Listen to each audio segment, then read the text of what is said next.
El bosque de las palabras, el miedo y la razón. En el libro de la Sabiduría 17:11 encontramos esta cita. El temor es la renuncia a los auxilios de la razón. La Real Academia de la Lengua Española define el temor como la pasión del ánimo que hace huir o rehusar aquello que se considera dañoso, arriesgado o peligroso, y en la otra acepción, presunción o sospecha. Pero, ¿cómo se define el miedo?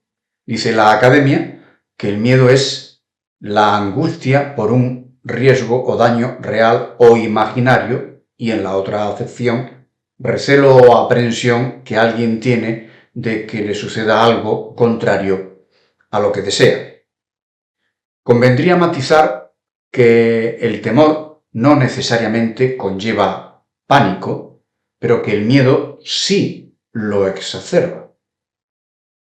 Alguien puede temer que una fiera se aposte detrás de un seto, y si la fiera apareciera, entonces tendría miedo de la fiera porque ésta le podría hacer daño. Tanto el temor como el miedo surgen en ciertos contextos. No es lo mismo estar en la selva que en un prado. Creo que el pánico es el factor determinante entre uno y otro elemento. ¿Y qué tiene que ver la razón en el temor y el miedo? Todo. Porque en realidad ella es la medida del pánico. Mayor entendimiento y comprensión, menos temor, menos miedo. En el ejemplo de la fiera, entender qué tipo de fiera nos espera detrás del seto y comprender su agresividad nos ayudaría a dominar la situación. Para ello, influyen una serie de factores externos que nos ayudarían con el temor y el miedo a esa fiera.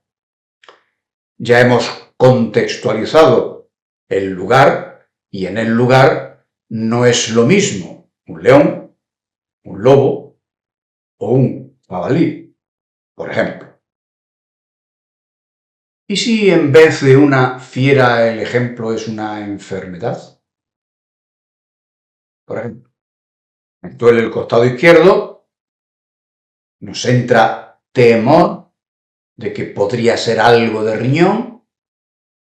Luego, el médico nos confirma que es del riñón y además necesita extirparse. Nos entra miedo. ¿Por qué?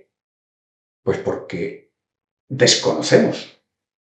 Desconocemos la gravedad, porque desconocemos cómo vamos a quedar, porque desconocemos cómo va a ir la operación. En definitiva, ¿cómo será vivir con un riñón?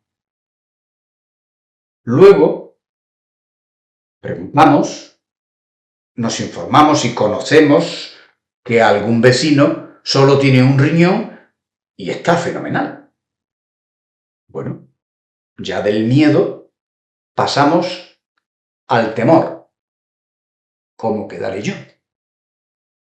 Hay grados diferenciales para el temor y el miedo, y ambos grados se conjugan. En cualquier caso, el parámetro común para el temor y el miedo es el grado de conocimiento o desconocimiento de aquello que nos turba. En el libro de la Sabiduría se apuesta por la razón. Cuando la razón nos abandona, nos afecta, nos aflige y podríamos entrar en pánico, que para mí esto es grave. Luego,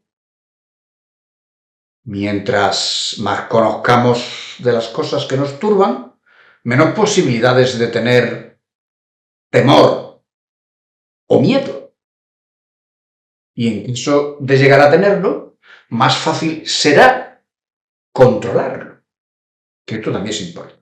Es decir, menos posibilidades de entrar en pánico tendremos, pues el pánico sí que nos puede llevar a la destrucción. Se dice en el libro de la sabiduría: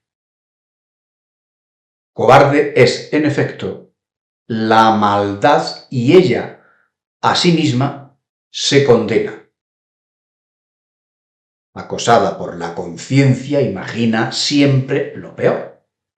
Pues no es otra cosa el miedo, sino el abandono del apoyo que presta la reflexión. Y cuanto menos se cuenta con los recursos interiores, tanto mayor parece la desconocida causa que produce el tormento. La maldad es cobarde e imagina lo peor, acosada por la conciencia. El miedo aparece cuando no hay reflexión. No hay reflexión cuando no conocemos. Entonces aparece el tormento, el pánico. Y posiblemente la maldad según el grado de conciencia que cada uno tenga. Y eso de la conciencia de cada uno es otro tema o un tratado filosófico aparte. Como se verá, el estudio de la psicología humana no nace con Freud. Ya en el libro de la sabiduría de la Biblia se escribe sobre el conocimiento de la mente humana. Gracias.